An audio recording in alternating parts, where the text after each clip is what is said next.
In Surah Al-Mu'minun, chapter 23, verses 12 to 14, there are approximately 8 beautiful points, eloquent points, describing the development of the human embryo in a very unique and eloquent way. First and foremost, the Quran mentions nutfa. Now, according to classical dictionaries like Lisan al-Arab, and academic dictionaries like Lane's Lexicon, this word can mean a singular entity which is part of a bigger group of its kind, a single sperm from a collection of millions of sperms, and it can also refer to one female egg from a group of many other eggs in the ovaries. Hamza Tzortzis, senior researcher and lecturer at the Islamic Education and Research Academy, claims that a term used in the Quran called nutfa is defined by the 14th century classical lexicon named Lisan al-Arab as a singular entity from a bigger group of its kind, and that this definition means that the term nutfa refers to the sperm, ovum, and even the zygote, and not merely and purely to semen, which was considered as the reproductive material by those in the ancient world. Hamza's goal is for us to be impressed by a 7th century book making a reference to sperm cells and ovum and even the zygote long before scientists discovered them. Of course, then some of us decided to check Lisan al-Arab, and we could not find any definition even remotely close to a singular entity from a bigger group of its kind. Some of us then asked Hamza on his Facebook page to provide the original Arabic sentence from Lisan al-Arab that says nutfa is a singular entity from a bigger group of its kind. Hamza said he will get back, and when he did get back to us, it was in this form, found in version 2.1b, of his paper released in April 2012. He now says this very convenient definition is suggested by the following words in Lisan al-Arab: a single drop of water remaining in an emptied bucket. He also retracts his original position that nutfa can mean a sperm or an ovum. His new definition is hilariously desperate, as he states nutfa means a drop of fluid containing sperm or ovum. Let's not even comment on how much of a pathetic inference it is to say that the statement "a single drop of water remaining in an emptied bucket" suggests the very convenient definition of a singular entity from a bigger group of its kind. The reason for not commenting on it is because this is not where the story ends. Some of us then decided to check Lisan al-Arab again, and we still could not find the definition of a single drop of water remaining in an emptied bucket. However, there were 2 instances that could be considered as contenders for this definition. The first instance is only remotely close due to it containing a reference to a drop of water.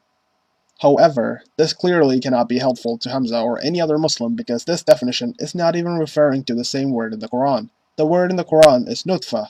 The word here is nutafa. Secondly, Lisan al-Arab is not even defining nutafa as a drop of water. Instead, nutafa is defined as a pearl of pure color, which the dictionary describes as being similar to a drop of water. It is not saying nutafa is a drop of water. Therefore, this cannot be what Hamza is referring to. The second instance comes very close to Hamza's given definition from Lisan al-Arab. However, it is also vastly different from what Hamza would like it to be. Hamza states that Lisan al-Arab defined nutfa as a single drop of water remaining in an emptied bucket. What Lisan al-Arab actually says in the Arabic is the following: وَالنُّطْفَةُ الْمَاءُ الْقَلِيلُ يَبْقَى فِي الدَّلُو. Translation: the little water remaining in the bucket. The key words are al-ma' al-qalil. Al-ma' is the commonly used word for water. Al-qalil means little or small amount. It does not mean a single drop. The Arabic for a single drop would be al-qatra al-wahida. So let's paint the picture so far. Lisan al-Arab actually defines nutfa as the little water remaining in a bucket.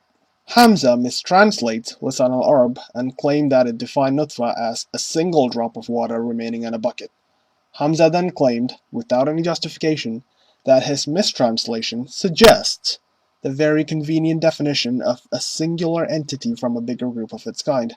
Hamza then uses this desperately weak inference, based on a mistranslation, to make the claim that nutfa refers to a sperm, ovum, and even the zygote. Or at least that was the case in version 1. Since he got busted on his misrepresentation of Lisan al-Arab, his version 2.1 suggests in a very convoluted manner that nutfa refers to a drop of fluid containing sperm or ovum. Now, if you thought such an amount of academic dishonesty was the end of it all, think again. Here are some other statements from Lisan al-Arab that Hamza did not show us. For example, Lisan al-Arab states, وَالنُّطْفَ مَاءُ الرَّجُلِ. which literally translates to nutfa is the water of the man, which is always understood to refer to semen. Likewise, Lisan al-Arab also states, وَبِهِ سَمِيٌّ مَنِيٌّ نُطْفَ لَقُلْتُهُ, which translates to, by this, semen is called nutfa for its small amount. Thus, Lisan al-Arab states very specifically that semen was called nutfa by the Arabs because of its small amount. In other words, semen was called nutfa because semen is a small amount of liquid, a ma al-qalil.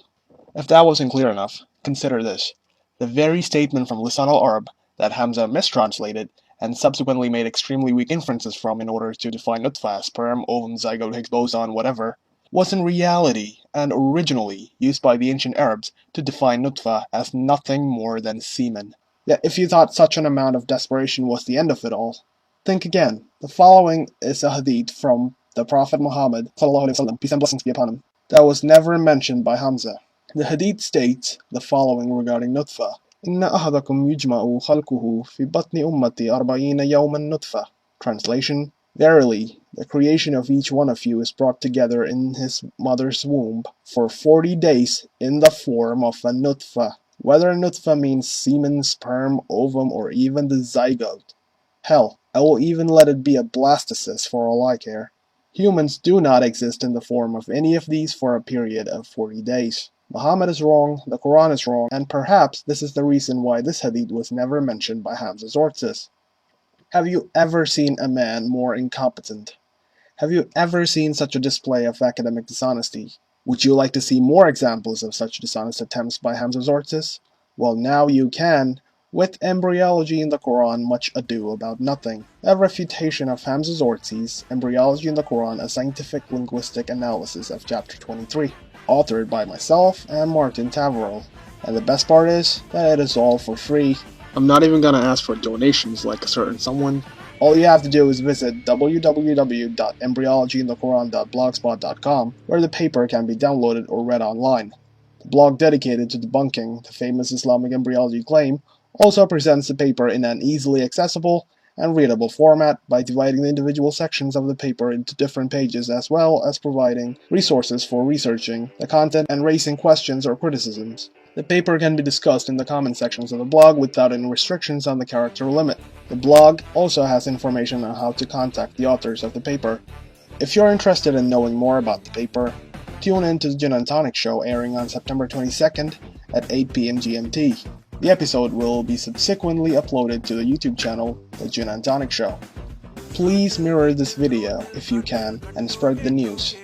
Thank you very much.